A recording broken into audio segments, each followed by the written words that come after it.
ઘરે ઘરના એમ કહેતા છે ને હવે વાહ ઓળખાતા નથી. હા ઓળખાતા નથી એવું કહે છે. હો 2 વર્ષમાં આખું રંગ ફરી ગયો. રંગ ફરી ગયો. કપડા સવારથી આવે સાંજે ધૂળવાળા બહુ કપડા થઈ જાય છે. અમારી દુકાનમાં મારો અવાજ પણ તમે જોઈ શકો છો કે એટલો બેસી ગયો છે. આખા દીમાં કેટલી વાર દુકાન ખંખેરો? 25 વાર ખંખેરી છે. એમ બધા અધિકારીઓ અહીંયાથી સવાર સાંજ બે અહીંયાથી જ નીકળવાનું થાય એ લોકોને. હોસ્પિટલનો મેઇન રોડ છે બધા અહીંયાથી જ નીકળે પણ કેમ ધ્યાનમાં નથી આવતું એ નથી સમજાતું. क्या बात है सर, क्या बात, ये बात. અને અહીંયા જે મેન 8 કલાક 10 કલાક 12 કલાક દુકાનો ખોલીને જે વેપારીઓ નીચે હોય એમાં પણ જીવન જરૂરિયાત સામાન સાથેના વેપારીઓ આ રોડ ઉપર વધારે છે કે જે કરિયાણું લઈને બેઠા છે, તેલ લઈને બેઠા છે. આ લોકો આ ઉડતી ધૂળથી થોડાક વધુ પરેશાન છે. ગોકળ ગતિએ આવતા વાહનો હાલક ડોલક થઈને આવતા આ વાહનોની મજબૂરી છે કારણ કે આ રોડની વારંવાર રજૂઆત થવા છતાં હજી સુધી રિપેર થયો નથી. અને થોડાક અભાગીન કે મુખ્યમંત્રી અહીંથી ન લઈ આવ્યા નહીતર નક્કી થીગડું આ લાગી જાત અને રોડ થોડો ખારો થઈ જાત. अरे बस कर, रुलाएगा क्या?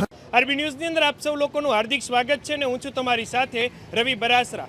છેલ્લા ઘણા સમયથી મહાનગરપાલિકાની એક્ઝેક્ટ સામેનો આપણે જે વિજય ટોકીઝ વાળો રોડ છે ને આ રોડ ઉપર અહીંના વેપારીઓ ધૂળ ખાઈને જે વારું નથી કરતા એવી હાલત અહીંયા વેપારીઓની થઈ ગઈ છે. ત્યારે અત્યારે હાલ અહીંયા વેપારીઓ આપણી સાથે જોડાયા છે. હિતેશભાઈ આ બધું કેટલા ટાઈમથી આમ નામ છે? 1.5-2 વર્ષથી છે. એમ 1.5-2 વર્ષમાં તમે તમ ધૂળ ભેગી કરો તો કેટલા કિલો કરી રહી છે? 10 કિલો જેવી થઈ જાય. ઓહો, પણ આમ એના કારણે વેપારમાં ગરાગીમાં બધાયમાં કેવરાવતા હશે ને કા? અમારી દુકાનમાં મારો અવાજ પણ તમે જોઈ શકો છો કે એટલો બેસી ગયો છે. અને આને ઘણા બધા અકસ્માત નાના મોટા થાય છે. તો સાહેબને અમારી વિનંતી છે કે અમારી અરજી ધ્યાનમાં લે અને આરબી ન્યૂઝની અમારી વિનંતી છે કે અમારો અવાજ સાહેબ તક પહોંચાડે અને તાત્કાલિક આનું નિરાકરણ લાવે. ના ચોક્કસ છે. અહીંના વેપારીઓના શ્વાસમાં આ સતત ઉડતી ધૂળ જાતી હોય. બીજા નાના મોટા વ્યક્તિઓ આ સાફ સફાઈ કરીને તો થાકી જતા હશો ને? બહુ જ ધૂળ ઉડે છે અહીંયા. એમ આખા દીમાં કેટલી વાર દુકાન ખંખેરો?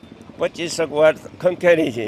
એમ તોય વેપારી એમ કે કોઈ લેવા વાળા એમ કહેતા હશે ને જૂનું હોય ધૂળ વાળું જ હોય છે અગરબત્તી ને પેકેટ કે ગમે એમને અહીંયા તમારે દુકાન ભરવા માટે આવતા હોય સામાન વાળાનું ને એનું તો કેવું કામ એની હાલત કેવી થઈ જાય? હાલત તો થાય જ ને. પછી જે આ રસ્તા ઓલા હોય એટલે ગમે તેને તકલીફ તો પડે ને વાહન વાળાને એ બધાને. આમ તમારી તો આ આપણે રોડ ઉપર દુકાન રોડ ઉપર જ તમે બેઠા હોય આખા દિવસમાં ઘરે ઘરના એમ કહેતા છે ને હવે વાહ ઓળખાતા નથી. હા ઓળખાતા નથી એવું કહે છે. હો 2 વર્ષમાં આખું રંગ ફરી ગયો. રંગ ફરી ગયો. કપડા સવારથી આવે સાંજે ધૂળવાળા બહુ કપડા થઈ જાય છે.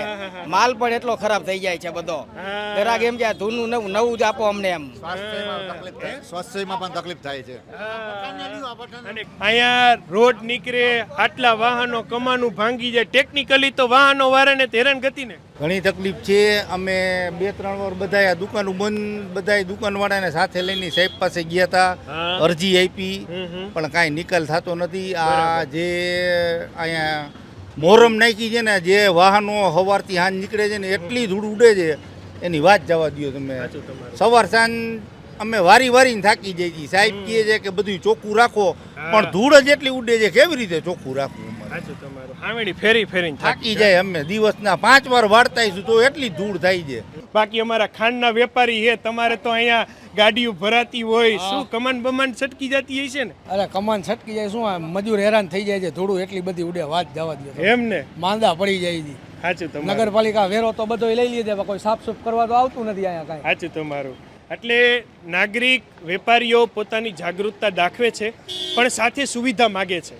એમની જે સુવિધા છે એ એમને મળે તો એમની જે રોજિંદુ જીવન છે એમનો જે વ્યાપારનો આખો વ્યવસ્થા છે એ થોડીક સારી રીતે ચાલી શકે. એ માટે અમે આશા રાખીએ છીએ કે એમના આ જે રોડની સમસ્યા છે એનું ટૂંક સમયની અંદર નિવારણ આવે. Thank you so much.